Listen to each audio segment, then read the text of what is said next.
Hello everyone, welcome to my channel Medico Prime Education MBBS. So this is the channel of MBBS where you can get all the content related to the MBBS, basically first year MBBS. Okay. So our today's topic is breast, that is mammary gland. So memory gland में हम लोग क्या करेंगे जो important होता है, जैसे एलएक्यू में जो इम्पोर्टेंट होता है, एलएक्यू में जो इम्पोर्टेंट है, ठीक है, ये बहुत ज्यादा इम्पोर्टेंट है एलएक्यू के लिए। ठीक है, ये एलएक्यू में आता है। ठीक, इसमें क्या क्या आएगा तुम्हें? सबसे पहले ब्रेस्ट का तो हिस्टोलॉजी के साथ आपको देगा, हिस्टोलॉजी का एक अलग से सेशन बनाएंगे, उसमें सारा हिस्टोलॉजी एक बार में डिस्कस करेंगे। ठीक है, तो सबसे पहले अपन को क्या करना है कि ये ब्रेस्ट का एनाटॉमी पूरा पढ़ना है। ठीक है, एनाटॉमी, इसके साथ साथ इसमें एक क्लिनिकल भी आता है। ठीक है, क्लिनिकल भी इसमें आता है, जिसको जिसको बोलते हैं ब्रेस्ट कैंसर बोलते हैं। ठीक है, तो ब्रेस्ट कैंसर इसमें इंपॉर्टेंट है डिस्कस करना। ठीक है ना? चलो, तो ये है हमारा जो इम्पोर्टेंट टॉपिक्स का, जो अपर लिम्ब का जो इम्पोर्टेंट टॉपिक्स है, ये सारा है आपके लिए। ठीक है, यही इम्पोर्टेंट टॉपिक्स हम लोग डिस्कस करेंगे आज। तो आज का हमारा जो टॉपिक है वो रहेगा ब्रेस्ट। अगला जो टॉपिक आएगा इंट्रामस्कुलर स्पेसिस। ऐसे इस तरीके से पूरे सीक्वेंस में वीडियो आता जाएगा, आप उसको धीरे धीरे करके आप उसको देखते रहना। ठीक है, चलो स्टार्ट करते हैं हमारा आज का टॉपिक, जिसको बोलते हैं ब्रेस्ट। ब्रेस्ट क्या है? ब्रेस्ट एक बेसिकली मॉडिफाइड स्वेट ग्लैंड। ठीक है, ब्रेस्ट क्या है? It is a basically modified sweat gland, जो कि कहाँ प्रेजेंट होता है? Superficial fascia. अगर मान लो हम इस स्किन को कट करते हैं, तो स्किन का लेयर अगर बताते हैं, तो ये जो पहला जो लेयर, इसको स्किन बोलेंगे। स्किन को हटाएंगे तो आपको मिलेगा सुपरफिशियल फेशिया। ठीक है, उसके बाद मिलेगा डीप फेशिया। ठीक है, डीप फेशिया। तो सुपरफिशियल फेशिया में ही प्रेजेंट होता है, यहाँ पर में सुपरफिशियल फेसिया में ही प्रेजेंट होता है ब्रेस्ट। ठीक है, तो इसको हम लोग स्किन को हटाते ही ब्रेस्ट का पूरा एनाटॉमी दिख जाएगा। ठीक है, तो हमें क्या, तो ये क्या है? अब देखो, मेमरी ग्लैंड दोनों सेक्स में प्रेजेंट है, मेल्स में भी प्रेजेंट होता है, फीमेल्स में भी प्रेजेंट होता है, लेकिन मेल्स में ये रूडिमेंट्री होता है। ठीक है, और वेल डेवलप्ड किस में होता है? फीमेल्स में। फीमेल्स में कब वेल डेवलप होता है? वो प्यूबर्टी के समय वेल डेवलप हो जाता है। ठीक है, तो देखो, अब इसको पढ़ना थोड़ा सा क्लिनिकली इंपॉर्टेंट है, क्योंकि ब्रेस्ट कैंसर बहुत ज्यादा कॉमन है। ठीक है, और इसका कुछ सर्जिकल इंपॉर्टेंस है, इसलिए इसको पढ़ना ज्यादा इंपॉर्टेंट। ठीक है, फीमेल में ये बात करें तो एक तरह का ये एक्सेसरी सेक्स ऑर्गन है फीमेल रिप्रोडक्टिव सिस्टम का, और क्या प्रोवाइड करता है? मिल्क प्रोवाइड करता है टू द न्यूबॉर्न बेबी। इतना चीज पता है? ठीक है, अब पहला पॉइंट हम डिस्कस करेंगे लोकेशन के बारे में। पहला पॉइंट हम लोग डिस्कस करेंगे लोकेशन के बारे में। तो लोकेशन जैसे आपको बताया कि ये कहाँ प्रेजेंट होता है? सुपरफिशियल फेशिया में प्रेजेंट होता है। ठीक है, और कुछ इसका स्मॉल एक्सटेंट जो होता है वो सुपीरियर लैटरल, मतलब ऊपर की तरफ, और लैटरल, लैटरली क्या है यहाँ पर? एक्सिला प्रेजेंट है। लैटरली क्या है यहाँ पर? एक्सिला इस तरीके से प्रेजेंट था, आपको एक्सिला वाले चैप्टर में बताया कि एक्सिला इस तरीके से प्रेजेंट होता है। तो कुछ पार्ट जो होता है सुपीरियर लैटरली, ये एक्सिला में चला जाता है, जिसको बोलेंगे एक्सिलरी टेल ऑफ स्पेंस। क्या बोलेंगे? इसको बोलेंगे एक्सिलरी टेल ऑफ स्पेंस। तो ये क्या करता है? डीप फेशिया को पियर्स करता है, और it extended to the axilla. Okay, so the aperture in the deep fascia through which, अब जिस अपर्चर से ये जाता है, एक तरह का अपर्चर बनाता है, जिसको बोलेंगे फोरामेन ऑफ लैंगर। क्या बोलेंगे इसको? Foramen of Langer. किससे जाता है ये? Foramen of Langer. ठीक है, इस अपर्चर को। तो अब जो ब्रेस्ट ट्यूमर होता है, ये एक्सिलरी टेल, एक्सिलरी टेल का मोस्ट इंपॉर्टेंस क्या है, ज्यादा इंपॉर्टेंस क्या है कि एक्सिलरी टेल जो होता है वो प्रोवाइड करता है इसको, ब्रेस्ट ट्यूमर को हाई परसेंटेज में वहां पर ब्रेस्ट ट्यूमर पाया जाता है। ठीक है, इसका मेन इंपॉर्टेंस है ये। ठीक है, क्लिनिकल इंपॉर्टेंस। शेप की बात करें तो हेमिस्फेरिकल बल्ज शेप होता है। एक्सटेंट की बात करें तो एक्सटेंट, हाँ, इसका एक्सटेंट बहुत इंपॉर्टेंट है। देखो, इसका एक्सटेंट के लिए डायग्राम ये है। इसका एक्सटेंट, दो एक्सटेंट हम लोग लिखते हैं। पहला जो एक्सटेंट है,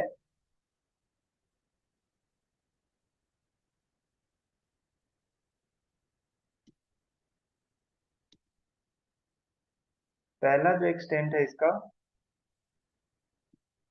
एक मिनट, जस्ट वेट।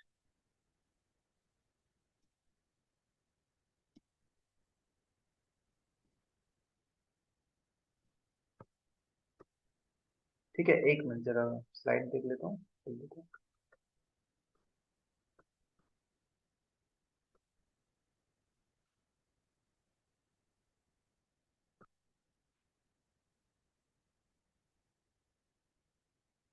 देखो, ये आपको क्लियर दिख रहा होगा, ठीक है ना। तो सबसे पहले हम लोग डिस्कस करते हैं एक्सटेंट के बारे में, ठीक है।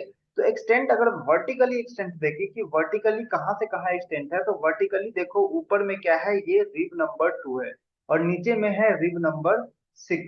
नीचे में है रिब नंबर 6। तो रिब नंबर 2 से लेके रिब नंबर 6 तक यहाँ पर में प्रेजेंट होता है, ठीक है, वर्टिकली। लेकिन अगर हॉरिजॉन्टली बात करें, तो हॉरिजॉन्टली अगर ये कहाँ से एक्सटेंड होता है, extend from the lateral border of the sternum, ये जो है lateral border of the sternum है, to the mid axillary line, to the mid axillary line से एक्सटेंड होता है। तो ये दो पॉइंट आपको लिखना पड़ेगा कि वर्टिकली क्या होता है, वर्टिकली क्या होता है और हॉरिजॉन्टली क्या होता है, ठीक है। ठीक है, इसका नोट्स आपको टेलीग्राम चैनल पे आपको मिल जाएगा, आप वहां से जाके डाउनलोड कर सकते हैं ना। आप यहाँ पे जाके डाउनलोड कर सकते हैं, कोई दिक्कत नहीं, ठीक है। बाकी अभी जो मैं डायग्राम से समझा रहा हूँ उसको समझो, और बहुत ही बेहतरीन आपका पूरा टॉपिक समझ में आ जाए, ठीक। अब देखो, ये जो पूरा ब्रेस्ट का है, ये जो पूरा मेमरी ग्लैंड है, अब ये मेमरी ग्लैंड टोटली क्या हो जाता है, थोड़ा सा इसका जो पार्ट होता है सुपीरियोर पार्ट, वो कहाँ चला जाता है, सुपीरियोर पार्ट वो थोड़ा सा एक्जिला में चला जाता है, ठीक है। अब ये एक्जिला में जाता है, तो ये इसको पार्ट को क्या बोलेंगे, एक्सिलरी टेल ऑफ स्पेंस, ठीक है। और जो फोरामेन बनाता है, अपर्चर से जाता है, उस अपर्चर को बोलते हैं फोरामेन ऑफ, ठीक है। ये समझ में आ गई बात। अब चलते हैं इसके रिलेशंस के बारे में पढ़ते हैं, ठीक है।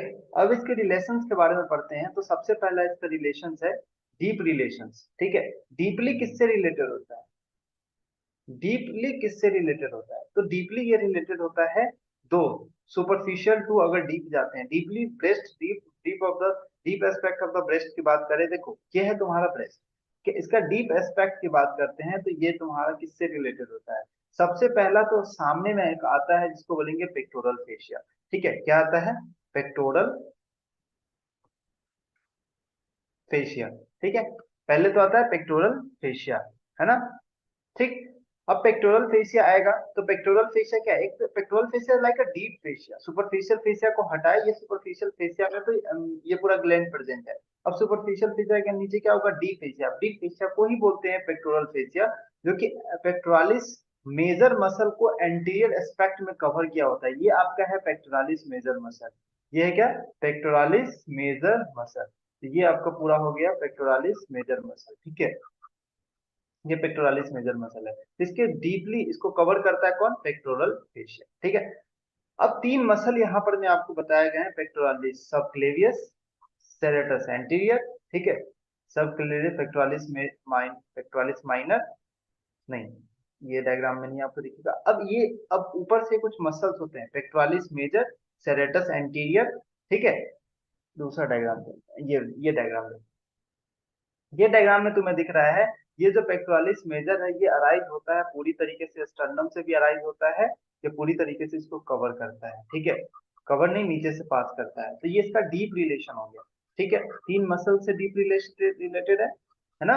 ये तीन मसल, ये पीछे की तरफ से आता है, और ये कन्वर्ज करता है सेरेटस एंटीरियर, और एक एक्सटर्नल ऑब्लिक मसल्स होते हैं। तो ये तीन मसल्स जो होते हैं, सेरेटस एंटीरियर, एक्सटर्नल ऑब्लिक और पेक्टोरालिस मेजर, तो ये तीन मसल जो होते हैं वो डीप रिलेशन फॉर्म करते हैं। कौन कौन सा, पेक्टोरल फेशिया, जो कि कवर करता है पेक्टोरालिस मेजर को आगे की तरफ से, और तीन मसल्स होते हैं पेक्टोरालिस मेजर, ठीक है, सेरेटस एंटीरियर और एक्सटर्नल ऑब्लिक मसल, ठीक। अब देखो, इस डायग्राम में तुम्हें और कुछ एक दिख रहा होगा, क्या है ये जो अपन को दिख रहा है, ये स्पेस दिख रहा है, इस स्पेस को बोलते हैं रेट्रो मेमोरी स्पेस। क्या बोलते हैं इस स्पेस को, रेट्रो मेमोरी स्पेस। क्यों, क्योंकि स्पेस जो होता है वो एरियोलर, रूज एरियोलर कनेक्टिव टिश्यू से ये फिल्ड होता है। ये फिल्ड किससे होता है, रूज एरियोलर कनेक्टिव कनेक्टिव टिश्यू से ये फिल्ड होता है, ठीक है। अब ये जो लूज एरियोलर कनेक्टिव टिश्यू है, जिसके कारण यही एक प्रोवाइड करता है, माध्यम प्रोवाइड करता है, इसका प्रेजेंस क्या प्रोवाइड करता है, इसका प्रेजेंस ये प्रोवाइड करता है कि ब्रेस्ट को मूव फ्रीली मूव कर सकता है, ठीक है। अप एंड डाउन ये फ्रीली मूव कर सकता है, और साइड टू साइड ये फ्रीली मूव कर सकता है, ठीक है। ये इसका मेन फंक्शन है, ठीक है। तो पेक्टोरल फेसिया के जस्ट ऊपर में, जस्ट पहले आपको मिलेगा रेक्टम स्पेस। ठीक है, समझ में आ गई बात। चलो अब नेक्स्ट देखते हैं हमारा स्ट्रक्चर्स के बारे में। अब स्ट्रक्चर्स के बारे में सब एक चीज और शॉर्ट नोट्स आता है क्लेविक पेक्टोरल फेशिया के बारे में। तो देखो कौन कौन सा होता है क्लेविक क्लेविक पेक्टोरल फेशिया को, कौन कौन सा स्ट्रक्चर पियर्स करता है। सबसे पहला तो एक्रोमियल आर्टरी, ये पियर्स कर रहा है इसको। ठीक है, दूसरा ये जो फेशिया है, ये फेशिया जो दिख रहा है आपको क्लेविको पेक्टोरल फेशिया आपको ये पेक्टोरल फेशिया है, ये क्लेविको पेक्टोरल फेशिया आपको दिख रहा है। ठीक है, तो इसको कौन कौन पियर्स करता है, लिम्फेटिक्स पियर्स करता है, लैटरल पेक्टोरल नर्व पियर्स करता है, सिफेलिक वेन पियर्स करता है। ठीक है, चलो अब हम लोग देखते हैं नेक्स्ट हमारा जो पढ़ते हैं स्ट्रक्चर के बारे में। ठीक है, अब जब स्ट्रक्चर के बारे में हम लोग जब पढ़ते हैं, ठीक है, अब स्ट्रक्चर के बारे में पढ़ते हैं। चलो देखो स्ट्रक्चर में हमारे पास स्ट्रक्चर में हमारे पास तीन चीज आता है। सबसे पहला जो आता है, सबसे पहला पार्ट आता है स्किन। ठीक है, दूसरा पार्ट हमारे पास आता है स्ट्रोमा। ठीक है, तीसरा पार्ट हमारे पास आता है पेरेंट, जिसको हम लोग मेमोरी ग्लैंड प्रॉपर बोलते हैं। क्या बोलते हैं? Memory memory gland proper. ठीक है, इसको हम लोग क्या बोलते हैं? Memory gland proper. So structure के बारे में अगर हम लोग बात करते हैं तो स्ट्रक्चर का तीन पार्ट्स हो। ठीक है, अब जो स्ट्रक्चर्स हम लोग लिखेंगे इसमें तीन तीन पॉइंट में लिखेंगे। पहला जो हमारा होगा वो स्किन होगा, दूसरा होगा स्ट्रोमा, और तीसरा होगा पेरेंचाइमा। ठीक है, अब स्किन में कितना पार्ट्स होता है? स्किन में दो पार्ट्स में हम लोग पढ़ते हैं। सबसे पहला जो होता है वो निप्पल होगा, और दूसरा जो पार्ट होगा वो एडियोला होगा। ठीक है, निप्पल एडियोला। ठीक, तो अब हम लोग देखते हैं निप्पल क्या होता है। निप्पल एक लाइक अ कोनिकल प्रोजेक्शंस होते हैं। ठीक है, nipple is like a conical projection. ठीक है, तो ब्रेस्ट के एकदम सेंटर में होता है निप्पल। ठीक है, एक कोनिकल प्रोजेक्शंस होता है जिसको बोलेंगे निप्पल। और अगर इंटरकोस्टल लेवल की बात करें तो ये फोर्थ इंटरकोस्टल लेवल पे ये प्रेजेंट होता है। ठीक है, फोर्थ इंटरकोस्टल लेवल पे ये प्रेजेंट होता है। ठीक, अब ये क्या होता है, ये किस चीज का बना होता है? ये बेसिकली स्मूथ मसल सेल्स का बना होता है। ठीक है, स्मूथ मसल सेल्स का बना होता है, जो कि क्या करता है, स्मूथ मसल सेल्स का बना होता है, जो मसल फाइबर्स होते हैं, स्मूथ मसल फाइबर्स उसका बना होता है। ठीक है, जो निपल्स को क्या करते हैं, स्टिफ बना के रखते हैं। निपल्स को क्या बना के रखते हैं? स्टिफ और इरेक्ट करके रखते हैं, या फिर फ्लैटेन। मतलब इसका मेन वर्क क्या है, ये निपल को क्या करता है, फ्लैटन करके रखता है। ठीक है, और दूसरी बात ये है कि ये रिच ब्लड सप्लाई होता है। Richly in richly innervated bye it is richly innervated bye it is richly innervated bye sensory nerves ending. ठीक है, इसीलिए इसको मोस्ट सेंसिटिव पार्ट बोला जाता है। ठीक है, इसीलिए मोस्ट सेंसिटिव पार्ट इसको बोला जाता है। ठीक है, ये सारा नोट्स आपको मैं स्लाइड दिखाऊंगा, उसके बाद आपको सारा चीज क्लियर हो जाएगा। ठीक है, तो ये चीज बातें समझ में आ गई।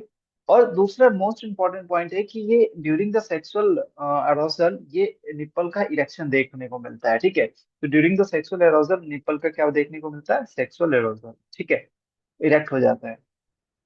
दूसरा बात करते हैं एरियोला। अब देखो, अब ये तुम्हारे पास है निप्पल। ठीक है, और इसके अराउंड जो एरिया प्रेजेंट होता है, पिगमेंटेड स्किन होता है। ये एक तरह के क्या होता है? पिगमेंटेड स्किन होता है, इसको बोलते हैं एरियोला। ठीक है, तो निप्पल का जो बेस होता है कि इसको सराउंड करके रखता है। ठीक है, और इसका मेन काम क्या है कि ये लार्ज नंबर में ये मॉडिफाइड मॉडिफाइड सीवेशियस ग्लैंड होते हैं। ठीक है, इसमें बहुत सारे मॉडिफाइड, इसके आसपास मॉडिफाइड सीवेशियस ग्लैंड्स होते हैं आउटर मार्जिन पे। ठीक है, ये क्या करते हैं? ऑयली सिक्रीशन कराता है। ठीक है, क्या कराता है? ऑयली सिक्रीशन कराता है, जिसके कारण निप्पल और एडियोला को क्या करता है? मॉइस्चर प्रोवाइड करता है, लुब्रिकेट्स करके रखता है। ठीक है, और लुब्रिकेशन क्यों करता है? ताकि ड्राई ना हो, उसमें क्रैकिंग ना आए, ठीक है। ड्राई या क्रैकिंग, क्योंकि पिगमेंटेड एरिया है, ड्राई हो सकता है, ठीक है, इसलिए वहां पर में क्रैकिंग वगैरह, ड्राई वगैरह ना हो इसलिए, ठीक है। तो अब इसका कलर भी बात कर ले, इसका कलर क्या होता है, वेरी करता है, इसका कलर क्या होता है, वेरी करता है according to the woman. Woman का किस तरह का कॉम्प्लेक्शन है, उसका कलर, जो बॉडी का कलर है, स्किन का क्या कलर है, उसके अकॉर्डिंग ये वेरी करता है, ठीक है ना। दूसरा है, प्रेगनेंसी के समय ये क्या होता है, डार्कर हो जाता है, ड्यूरिंग प्रेगनेंसी ये क्या होता है, डार्कर हो जाता है। और इसमें क्या होता है, सीवेसियस, अब क्या होता है, कभी कभी ऐसा होता है कि सीवेसियस ग्लैंड जो होता है एरियोला में, वो एनलार्ज हो जाता है, ठीक है।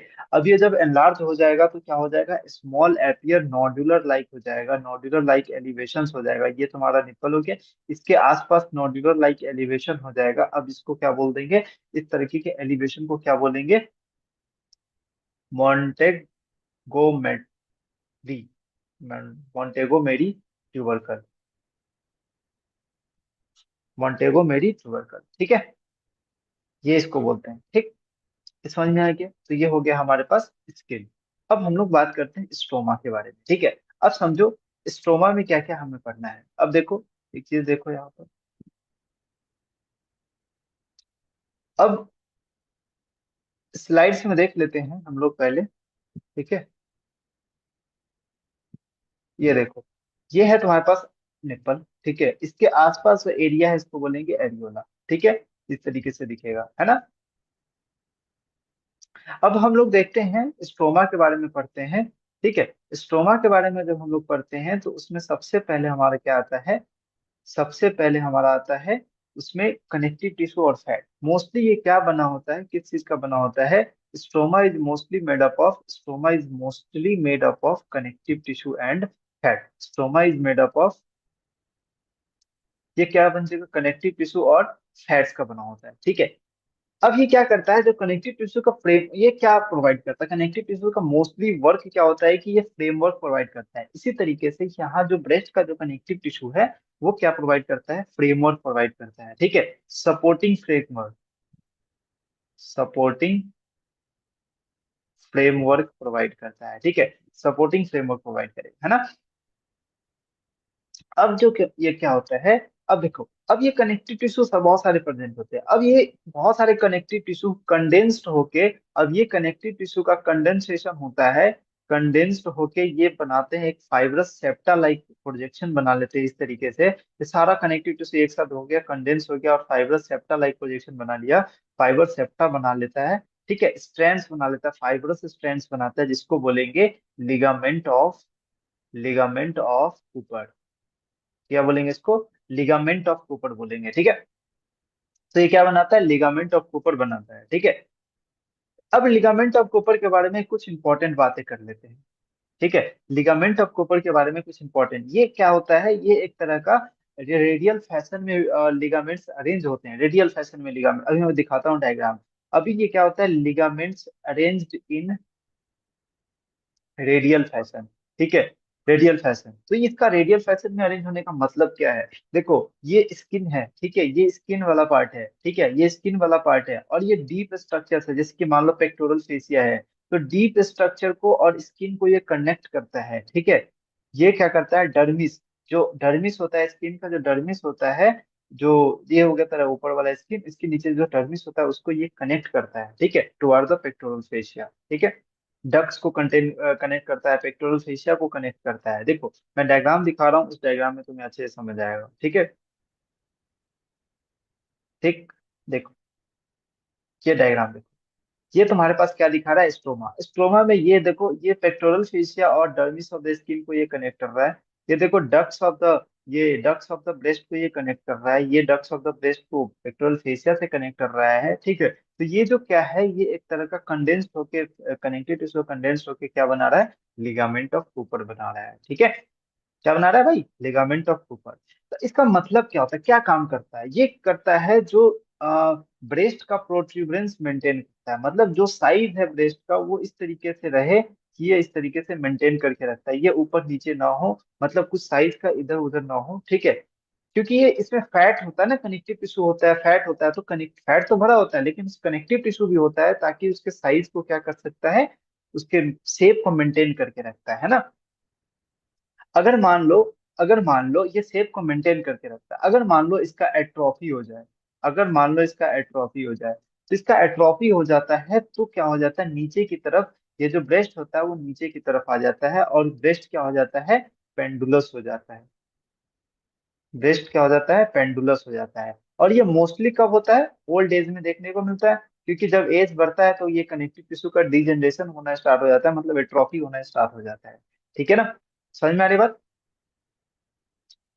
ठीक है, तो ये पॉइंट हो गया। अब देखो इसके बीच बीच में तुम्हें फैट्स नजर आ रहा है, ठीक है, इस बीच बीच में तुम्हें फैट्स नजर आ रहा है, ये सारा फैट है, येलो कलर का, ठीक है।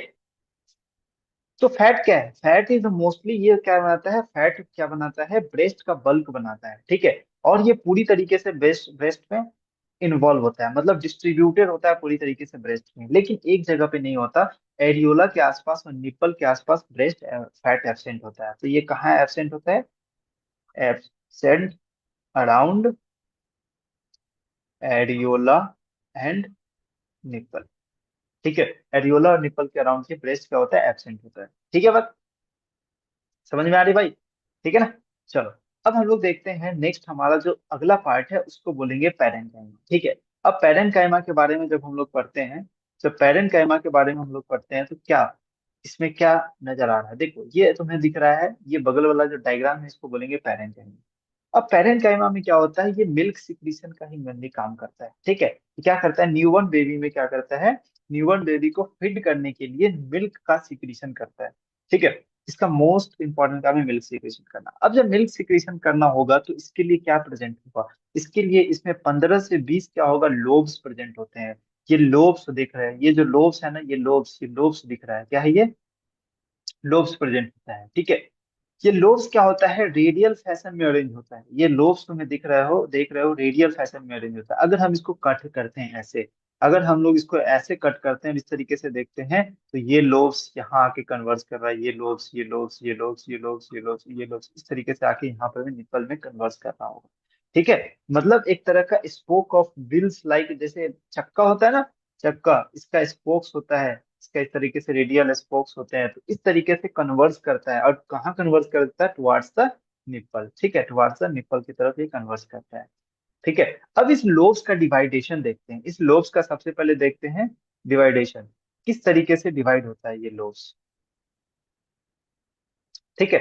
ये देखो, ये तुम्हारे पास एक लोब दिखाई गया है, ठीक है, ये तुम्हारे पास क्या दिखाई गया, एक लोब। तो एक लोब के अंदर में क्या प्रेजेंट होता है, एक लोब के अंदर में etch lobe has each lobe is divided into lobules। अब ये जो लोब है ये अलग अलग लोब्यूल्स में डिवाइड हो रहे हैं, देखो ये लोब्यूल्स हो गए, ये लोब्यूल्स हो गए, ये लोब्यूल्स हो गए, ये लोब्यूल्स हो गए, ये लोब्यूल्स हो गए, ये लोब्यूल्स हो गए, ये सारे लोब्यूल्स यहाँ पर में दिखाई देते हैं, ठीक है। अब ये सारे लोब्यूल्स जो होते हैं, अब इस लोब्यूल्स में बहुत सारे क्लस्टर ऑफ एसिनाई देखने को मिलते हैं। ये जो देख रहे हो ना, ये जो मैं जिसको मार्क कर रहा हूँ, ये क्लस्टर ऑफ एसिनाई है, ठीक है, ये क्या है, क्लस्टर ऑफ एसिनाई, ठीक। ये क्लस्टर ऑफ एसिनाई है। अब जो ये लोब्स है, ये किसके थ्रू ड्रेन करते हैं, लैक्टिफेरस डक्ट। अब ये जितने भी लोब्स है, अभी सारे लोब्स, ये देखो ये एक लोब्स है, ये लोब्स ड्रेन हो रहा है लैक्टिफेरस डक्ट के, उससे पहले एक प्रेजेंट होता है लैक्टिफेरस साइनस, ठीक है, ठीक है। तो अलग अलग लोब्स जो होते हैं, डिफरेंट डिफरेंट लोब्स कन्वर्ट कर जाते हैं, ये सारे लोब्स आपस में कन्वर्ट कर जाते हैं कहाँ, निप्पल में, ठीक है, कहाँ कन्वर्ट कर जाते हैं, निप्पल में, ठीक है। जब ये कन्वर्ट करते होते हैं तो वहां पर में एक टर्मिनेशन पे दिखते हैं हमारे पास लेक्टिफेरस साइनस, ठीक है। ये लेक्टिफेरस साइनस क्या होता है, ये लेक्टिफेरस साइनस रिजर्वायर है, क्या है, रिजर्वायर ऑफ मिल्क। ये लैक्टेशन के समय, कि कब, ड्यूरिंग लैक्टेशन, ठीक है। ड्यूरिंग लैक्टेशन ये क्या होता है, रिजर्वायर होता है, मिल्क सिक्रीशन का रिजर्वायर होता है, ठीक है ना। तो लैक्टेशन के समय यह सारा पूरा जो मिल्क होता है ये यहाँ पर में इकट्ठा हो जाता है, ठीक है, समझ में आया। मिल्क इजेक्शन तुम लोग को पता है, milk ejection reflex, milk ejection reflex. तो जब मिल्क इजेक्शन रिफ्लेक्स होता है तो यही जो अकुमुलेटेड जो मिल्क होता है ना, वो ड्रेन आउट हो जाता है, मतलब बाहर की तरफ आ जाता है, ठीक है। तो नेक्स्ट है हमारा यहाँ पर नियर द लैक्टेशन। तो पैरेंकाइमा में हमें क्या पढ़ना है, इसमें बेसिकली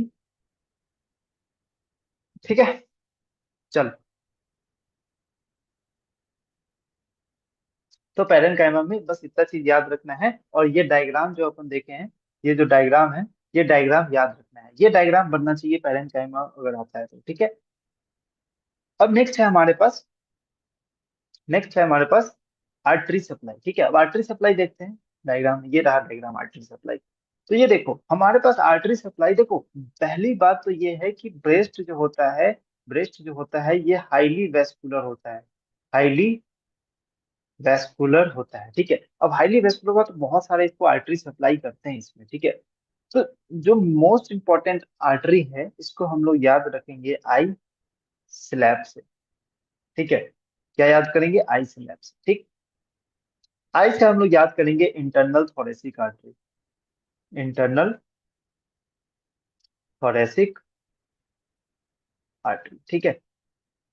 एस से याद करेंगे हम लोग, एस से क्या याद रखेंगे? Superior thoracic artery, superior thoracic artery, ठीक है। एल से याद रखेंगे lateral thoracic artery, lateral thoracic artery. अभी मैं बता रहा हूँ सारा ब्रांचेस इसका, कहाँ से किस किस का ब्रांच है मैं बताऊंगा, लेकिन ये नाम याद रखना बहुत इंपॉर्टेंट है। तुम्हें इस तरीके से लिखना है कि जैसे कि आर्टरी सप्लाई अगर आता है, आर्टरी सप्लाई अगर उसमें क्वेश्चन में है कि आपको आर्टरी सप्लाई भी डिनोट करना है, तो आपको याद रखना है कि it is supplied by following arteries. तो कौन कौन सा आर्टरीज नाम आपको लिखना है स्टार्टिंग से? Internal thoracic artery, superior thoracic artery, lateral thoracic artery, और ए से याद रखना है एक्रोमिको, एक्रोमियो, क्रोमियो थोरेसिक आर्टरी, ठीक है। पी से याद रखना है, पी से याद रखना है परफोरेटिंग ब्रांच, यहाँ लिख देता हूँ, यहाँ लिखता हूँ perforating branches of internal thoracic artery, ठीक है। तो आई स्लैब का मतलब हो गया perforating branch of the internal thoracic artery, से याद रखना है, ठीक है। ठीक है, आर्टरी सप्लाई हो गया। अब जो इंटरनल थोरेसिक आर्टरी है उसको बोलेंगे हम लोग मेमरी आर्टरी भी बोलते हैं, ठीक है। तो इंटरनल थोरेसिक आर्टरी किससे सप्लाई होता है? उसका तीन चार परफोरेटिंग ब्रांचेज होता है, जो second intercostal, third intercostal, fourth intercostal space को ये पियर्स करके और इसको सप्लाई करता है, ठीक है। एक्सिलरी आर्टरी का जो मेन ब्रांच होता है, एक्सिलरी आर्टरी का ब्रांचेज होता है, ये कौन कौन सा? Lateral thoracic artery, lateral thoracic artery हो गया, सुपीरियर थोरेसिक आर्टरी हो गया, ठीक है, और एक्रोमियोथेरेपी का। तो ये तीन ब्रांचेस जो है ये एक्सिलरी आर्टरी का ब्रांच है, ठीक है। ये तीन आर्टरी है एक्सिलरी आर्टरी, तो it is also supplied by the एक्सिलर branches of the axillary artery, ठीक है। और पोस्टीरियर इंटरकोस्टल आर्टरी भी इसे सप्लाई करते हैं। तो पी से क्या याद, यार ये भी लिख सकते हो कि पोस्टीरियर इंटरकोस्टल आर्टरी भी बोल सकते हैं, ठीक है।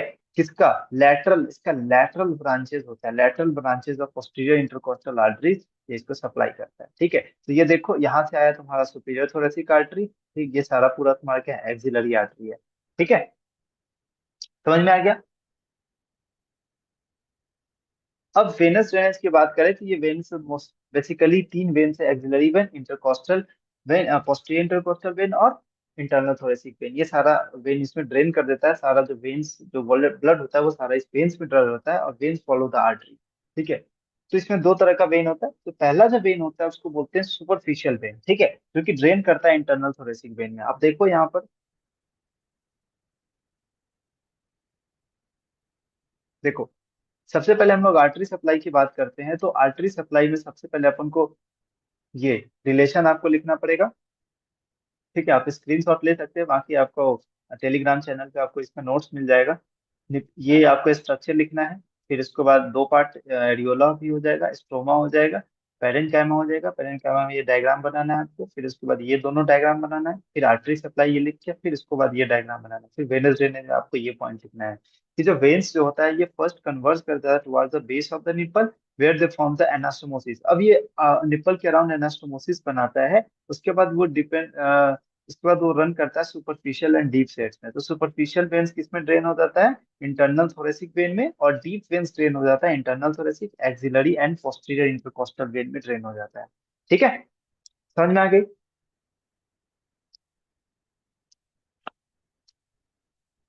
ठीक है, चलो। अब हम लोग देखते हैं most important topic, lymphatic drainage. Lymphatic drainage में हमें शॉर्ट नोट्स आता है अलग से, तो इसके लिए जो भी पॉइंट आपको लिखा हो वो लिखना है, ठीक है। अगर लॉन्ग क्वेश्चन आता है तो आपको बेसिकली लिम्फ नोड्स लिखना पड़ेगा, उसका सारा नाम, उसका डायग्राम बनाना है, फिर उसका लिम्फेटिक ड्रेनेज की कौन सा जो अलग अलग पार्ट्स होता है मैं आपको बताऊंगा कि कैसे ड्रेन करता है, ठीक है, एरो दिखा के बताना है। ठीक, देखो, अब सबसे पहले हमारा पहला पॉइंट ये होगा कि लिम्फ नोड्स के बारे में जानना, ठीक है। तो चार पांच तरह का लिम्फ नोड्स उसमें प्रेजेंट होता है। जो पहला लिम्फ नोड है उसको बोलेंगे एक्सिलरी लिम्फ नोड्स, ठीक है। आपको डायग्राम में दिखाता हूँ अभी। डायग्राम में देखो,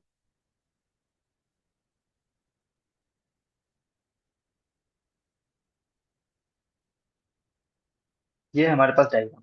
तो ये डायग्राम आपको दिख रहा होगा, एक्सिलरी लिम्फ नोड्स, ठीक है। इसका चार ग्रुप होता है एक्सिलरी लिम्फ नोड्स का, ठीक है। एक्सिलरी लिम्फ नोड्स का चार ग्रुप होता है। पहला जो ग्रुप है उसको बोलेंगे एपिकल, ठीक है। Central, lateral, anterior and posterior. Apical, anterior, posterior, central and lateral, ठीक है। तो इसका चार ग्रुप होता है, बेसिकली पांच ग्रुप भी बोल सकते हैं क्योंकि एक एपिकल बीच में आ जाता है, ठीक है।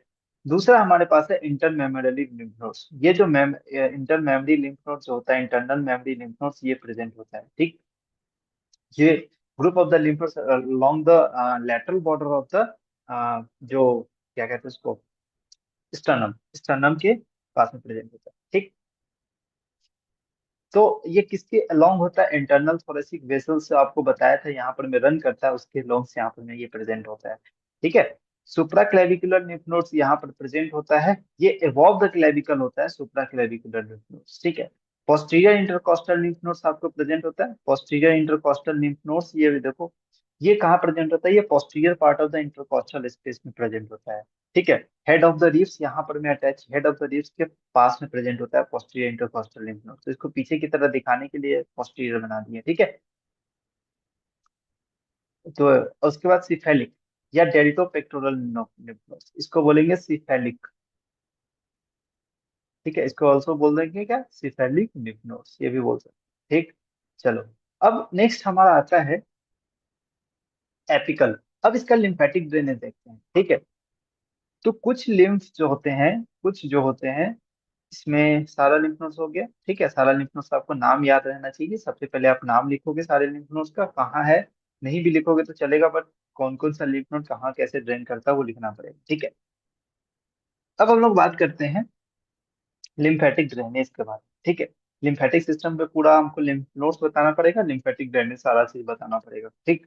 लिम्फेटिक ड्रेनेज के बारे में बात करते हैं तो वो दो ग्रुप में डिवाइड होता है। पहला जो ग्रुप है उसको बोलेंगे सुपरफिशियल ग्रुप, ठीक है। दूसरा जो ग्रुप है उसको बोलेंगे deep group, deep group of lymphatics, ठीक है। डीप ग्रुप ऑफ लिम्फेटिक्स पर जो सुपरफिशियल ग्रुप होते हैं वो बेसिकली सुपरफिशियली कौन होता है, स्किन होगा, ठीक है। स्किन होगा, लेकिन स्किन में निपल एरियोला होता है, ठीक है। स्किन में क्या हम लोग पढ़े थे, निपल एरियोला पढ़े थे, लेकिन स्किन का पूरा पार्ट नहीं, बस स्किन का निपल एरियोला को हटा के ये जितना भी सुपरफिशियल लिम्फेटिक्स होते हैं वो सारे उसमें ट्रेन कर जाते हैं, ठीक है। और जो सुपरफिशियल लिम्फेटिक्स होते हैं वो दोनों तरफ ड्रेन कर सकते हैं, ठीक है। मतलब यूनिलैटरली और बाइलेटरली दोनों से। अगर मान लो यूनिलैटरल मैलिग्नेंसी होता है तो बाइलेटरल मैलिग्नेंसी होने का चांस है। अगर मान लो स्किन में मैलिग्नेंसी ट्यूमर होता है तो बाइलेटरली दूसरे ब्रेस्ट में भी मैलिग्नेंसी ट्यूमर होने का चांस होता है, ठीक है। इसीलिए यहाँ पर हमें विश्राम सिंह सर ने ये भी किताब में ये भी लिखा हुआ है कि consequently unilateral malignancy may be bilateral, okay. Next है deep lymphatics. Deep lymphatics mostly जो कहाँ ड्रेन करता है, वो कहाँ ड्रेन करता है, पैरेन्काइमा, ब्रेस्ट के पैरेन्काइमा में जाके ड्रेन करता है वो, ठीक है।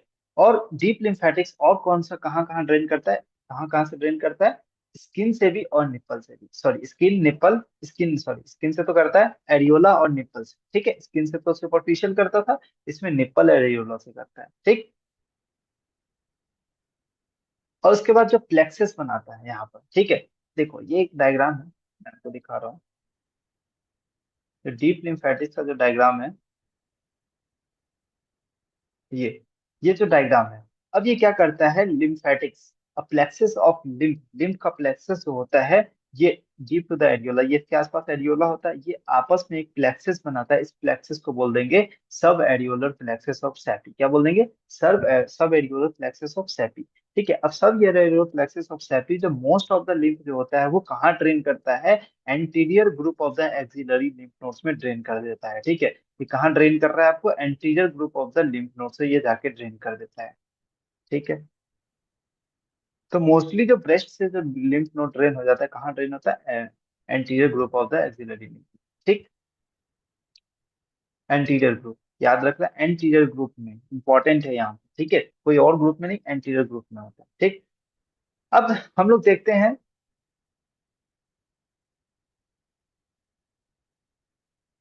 अब है हमारा, ठीक है, अब है हमारा, देखते हैं ये वाला पॉइंट। ठीक, अब ये वाला पॉइंट हम लोग देखते हैं कि जो सबसे पहला है, अब ये जो ड्रेनेज है ना, अब ये ड्रेनेज अकॉर्डिंग टू, देखो अब हम इसको दो पार्ट में, चार पार्ट में बांटते हैं, चार क्वाड्रेंट में बांटते हैं ना।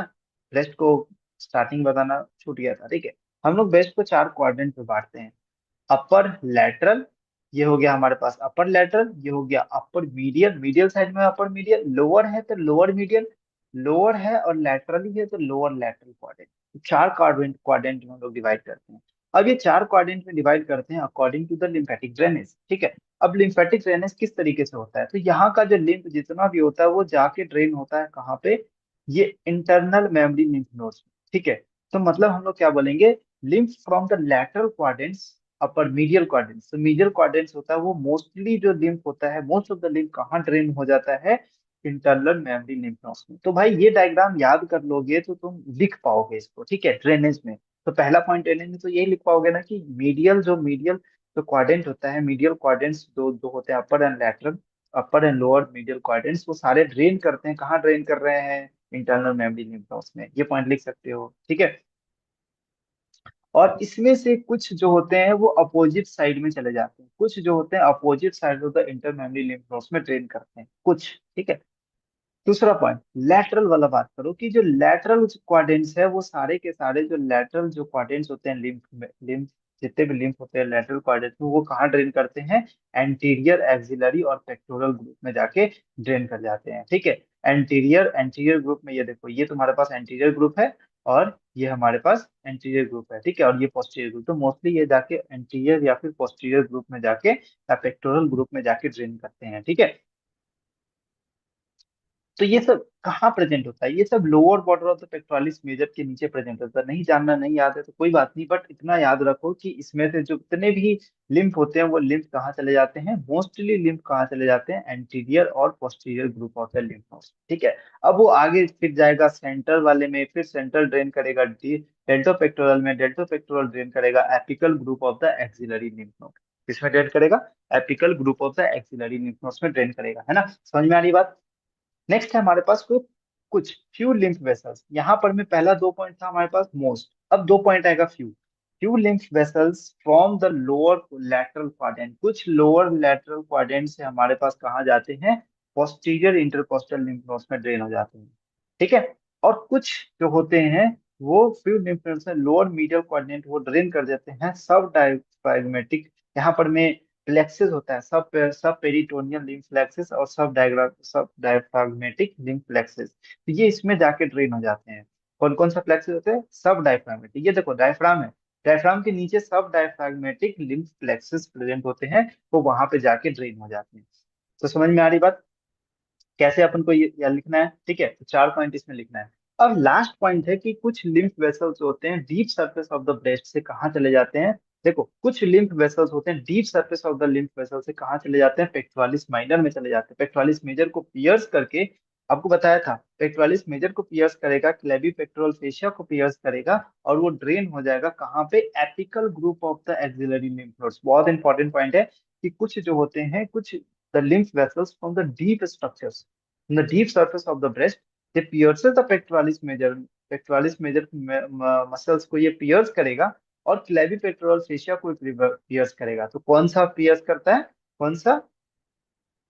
लिम्फेटिक पियर्स करता है ना भाई, अभी तो बताया था स्टार्टिंग में, इसीलिए तो बताया था कि ये पॉइंट आपको याद रहे वहां पे। ठीक है, तो इसको पियर्स करता है क्लेवी पेक्टोरल फेशिया, ये आपको दिख रहा है, ये आपको फेशिया जो नजर आ रहा है क्लेवी पेक्टोरल फेशिया। ठीक है, जो सब ग्लेवियस मसल से निकलता है, यहाँ से इसको कन्वर्ज करते हुए आगे पेक्टोरलिस माइनर को भी कवर करते हुए जाता है नीचे की तरफ। ठीक है, तो उतना अभी नहीं ध्यान देना। जब मैं पेक्टोरल क्लेवी पेक्टोरल फेशिया आपको बताऊंगा तो उसमें सारा चीज इसका एक्सटेंड सब कुछ बताऊंगा, इसमें शॉर्ट नोट्स आता है। ठीक, क्योंकि इस पे ड्रेन कर जाता है apical group of the axillary lymph nodes में, ये ड्रेन कर रहा है। ठीक है, तो ये डायग्राम उसके नीचे बना होना चाहिए। तो डायग्राम लिम्फेटिक ड्रेन में चार डायग्राम होना चाहिए, एक ये और एक ये, और इससे पहले ये दो डायग्राम आपको लिखा होना चाहिए। ठीक है, बना होना चाहिए। तो ये डायग्राम आपको दिख रहा होगा कार्सिनोमा का टाइप। ठीक है, ये है तुम्हारे पास कार्सिनोमा। इस कार्सिनोमा को कैसे डिपिक्ट करते हैं? मेमोग्राफी से। कैसे डिपिक्ट करते हैं? मेमोग्राफी से। ठीक है, मेमोग्राफी से। ठीक है, कैसे आता है? मेमो। चलो, अब देखो, अब तुम्हें लिखना क्या है इसमें? ये लिखना है लिम्फेटिक ड्रेनेज, ये लिम्फ नोड्स पहले लिखना है। ठीक है, लिम्फ नोड्स लिखना है, फिर उसके बाद ये डायग्राम बनाना है, फिर ये लिम्फेटिक ड्रेनेज लिखना है और ये डायग्राम बनाना है। ठीक, फिर ये लिम्फेटिक ड्रेनेज लिखना है और ये डायग्राम बनाना है, फिर उसके बाद ये डायग्राम बनाना है, फिर उसके बाद ये पूरा लिखना है। हाँ, अब कुछ इंपॉर्टेंट पॉइंट है, देखो। अब जो मोस्टली जो 75% जो लिम्फ है वो ड्रेन कर जाते हैं एक्सिलरी लिम्फ नोड्स में। मोस्टली 75% किस में ड्रेन करता है? 75% किस में ड्रेन करता है? एक्सिलरी लिम्फ नोड में ड्रेन करता है। ठीक है, देखो, एक्सिलरी लिम्फ नोड में। ठीक, 20% ड्रेन करता है, 20% ड्रेन करता है इंटरनल मेमोरी लिम्फ नोड्स में। ठीक है, और 5% जो होता है वो ड्रेन करता है posterior intercostal lymph node drain करता है। ठीक है, ये समझ में आ रही बात? चलो, आई होप आपको समझ में आ रहा है। इसमें से मोस्ट ऑफ द किसमें, अब इसी से पता चलता है ना कि most of the lymph nodes are drains into the anterior axillary lymph nodes. ठीक है, एंड जो रिमेनिंग होता है वो पोस्टीरियर एपिकल। अब इसका भी मोस्टली इसमें ड्रेन करता है, किसमें? एक्सिलरी में ड्रेन करता है। इसका जो पार्ट है एक्सिलरी लिम्फ नोड्स में मोस्टली एंटीरियर वाले पार्ट में ड्रेन करता है। ठीक है, एंटीरियर पार्ट में। जो रिमेनिंग होता है वो पोस्टीरियर, इसमें मोस्टली होता है, मोस्टली मोस्टली इसमें ड्रेन करता है एंटीरियर वाले में। जो रिमेनिंग होगा वो ड्रेन करेगा पोस्टीरियर और एपिकल ग्रुप में ड्रेन करेगा। ठीक है, और कुछ एंटीरियर एंड पोस्टीरियर ग्रुप वो कहाँ चले जाते हैं? एंटीरियर एंड, ये पाथ पे याद रखना, पोस्टीरियर से कहाँ जाएगा? ये पहले तो जाएगा सेंट्रल वाले में एंड लेटरल वाले में। ठीक है, देन ये कहाँ जाएगा? सुप्रा क्लेविकुलर में। सुप्रा क्लेविकुलर में फाइनल ड्रेन कर देगा। तो ये पाथवे याद रखो, ये तीन चीज। ठीक है, चलो। अगर तुम इसको इतना नहीं भी लिखना है ना तो ये पाथवे याद रख लो, इसको लिख लो। ठीक है, इसको लिख लो बस, ये याद रहना चाहिए। क्योंकि ये याद क्यों रहना चाहिए, अभी याद रहना चाहिए क्योंकि जब ब्रेस्ट कैंसर हम लोग पढ़ते हैं ना तो क्लिनिकल कोरिलेशन में हमें क्या लिखना होता है? ब्रेस्ट कैंसर ही लिखना होता है। ठीक है ना, क्लिनिकल कोरिलेशन में हमें क्या लिखना होता है? ब्रेस्ट कैंसर लिखना होता है। तो कार्सिनोमा ऑफ द ब्रेस्ट हम लोग जब पढ़ते हैं, कार्सिनोमा ऑफ द ब्रेस्ट, तो उसमें क्या होता है? One of the most common cancer in the female. सबसे पहला पॉइंट आपको लिखना है कि one of the most common cancer in the females. और ये कहाँ अराइज होता है? एपिथेलियल सेल्स होता है, लैक्टिफेरस डक्ट जो होता है, ये आपको लैक्टिफेरस डक्ट आपको बताया था। तो ये लैक्टिफेरस साइनस था, और इसका जो एपिथेलियल सेल्स होते हैं ना, इस एपिथेलियल सेल्स का जो ट्यूमर होते हैं इससे अराइज होता है। तो 60% केस में ये कहाँ प्रेजेंट होता है? अपर लैटरल क्वाड्रेंट में प्रेजेंट होता है। Most commonly affect female between the 40 से 60 ईयर्स एज का जो फीमेल्स होती है उसमें अफेक्शन देखने को मिलता है। कैसे पहचानेंगे, क्या क्लिनिकल फीचर्स होते हैं इसका? तो आपको पेनलेस हार्ड लंप आपको यहाँ पर में देखने को मिलेगा। ब्रेस्ट जो होगा इमोबाइल हो जाएगा, फिक्स्ड हो जाएगा, ना ऊपर मूव करेगा ना नीचे, ना लेफ्ट या राइट, कहीं मूव नहीं करेगा। ठीक है, क्यों? क्योंकि वहां पर में infiltration of suspensory ligament infiltrate हो जाता है। ठीक है, अब क्या होगा? रिट्रैक्शन, स्किन टोटली रिट्रैक्टेड हो जाएगा। क्यों? क्योंकि वहां पर में once again infiltration of the suspensory ligament. ठीक है, retraction of the nipple due to the infiltration and fibrosis of the, यहाँ पर में निप्पल का रिट्रैक्शन हो जाएगा। तो रिट्रैक्शन, स्किन का रिट्रैक्शन किसके कारण? सस्पेंसरी लिगामेंट के कारण। और retraction of the nipple due to the infiltration and fibrosis of the lactiferous. जो मोस्ट इंपॉर्टेंट क्लिनिकल सिम्टम आती है, peau peau de organ orange, sorry orange appearance of the skin, peau orange appearance of the skin. मतलब इसमें क्या होता है? जो skin होता है वो like a skin of the orange की तरह हो जाता है, ऑरेंज कलर का स्किन टाइप का हो जाता है। क्यों? क्योंकि वहां पर में लिम्फेटिक्स का ऑब्स्ट्रक्शन होना स्टार्ट हो जाता है स्किन का। जो सुपरफिशियल लिम्फेटिक्स है, स्किन को सप्लाई करता है ना सुपरफिशियल लिम्फेटिक्स, उसका वो ऑब्स्ट्रक्शन होना स्टार्ट हो जाता है। ठीक है। तो अब देखो, ये लिम्फेटिक्स को समझना इंपॉर्टेंट होता है, क्योंकि ये कैंसर को समझना में और ज्यादा आसानी हो जाता है, क्योंकि जो कैंसर होता है ब्रेस्ट में, ये लिम्फेटिक से ही रिलेटेड होता है। ठीक है। और जो कैंसर का आपका मोस्ट फेयर प्रॉपर्टी आपको पता होगा, नीट में पढ़ोगे, most fair property is the metastasis. तो ये मेटास्टेसिस करने की भी संभावना इसमें होती है। ठीक है। कहाँ कहाँ मेटास्टेसिस कर सकता है? देखो, कैंसर सब cell from the west posterior intercostal को जा सकता है, इसके बाद वर्टिब्रल वेनस प्लेक्सस को जा सकता है, और इंट्राक्रेनियल ड्यूरल वेनस साइनस में भी जा सकता है, और ब्रेन में जा सकता है। मतलब ये जाके ब्रेन में भी ट्यूमर कॉज कर सकता है। ठीक है। तो इसीलिए ये मेटास्टेसिस का प्रॉपर्टी बहुत ज्यादा जानलेवा होता है इसका। ठीक है। तो कुछ vessels from the inferior middle quadrant से जाता है, वो कम्युनिकेट करता है सब पेरिटोनियल लिम्फ प्लेक्सस से। जो इंफीरियर मिडियल क्वाड्रेंट से कहाँ जाता है? ये चला जाता है नीचे, नीचे की तरफ। कौन था? प्लेक्सस था। कौन सा प्लेक्सस? सब पेरिटोनियल लिम्फ प्लेक्सस था, वहां चला जाता है, और कैंसर सेल्स वहां माइग्रेट कर जाते हैं। ठीक है। और जब वहां से माइग्रेट करके ये कहाँ जा सकता है? ओवरी में जा सकता है, और ओवरी में क्या कर सकता है?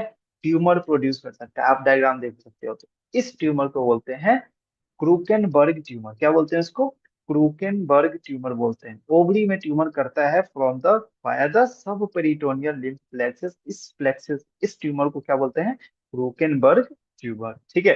तो कैंसर ये बहुत सीरियस है और फैटल है, जानलेवा होता है उन्होंने। ठीक है। तो इसका रूट याद रखो भाई, रूट में वाइवा में पूछते हैं इसका रूट। ठीक है। समझ में आ गई बात? तो ये था पूरा ब्रेस्ट एनाटॉमी, इसका क्लिनिकल कोरिलेशन। ठीक है। तो आई होप आपको ये समझ आ गया होगा अच्छे से। ये थोड़ा सा लंबा लेक्चर था, क्योंकि इस पे एलएक्यू आता है। तो एलएक्यू आता है, तो इसके लिए हमें थोड़ा सा ज्यादा एफर्ट्स लगाना पड़ेगा। ठीक है। तो इसको पूरी तरीके से आप, जैसे जैसे मैं आपको स्लाइड शेयर किया हूँ, इस तरीके से आप नोट्स बना ले। बाकी और आपको स्लाइड चाहिए तो आप हमारे टेलीग्राम चैनल पे, आपको लिंक आपको डिस्क्रिप्शन में मिलेगा, चैनल के डिस्क्रिप्शन में मिलेगा। ठीक है। वहां पे आप जाके डायरेक्ट टेलीग्राम पे ज्वाइन हो सकते हैं। ठीक है। वहां पे सारे चैप्टर का नोट्स आपको मिल जाएगा। ठीक। चलिए, मिलते हैं हम लोग नेक्स्ट वीडियो में। तब तक के लिए आप पढ़ाई करते रहे। All the best.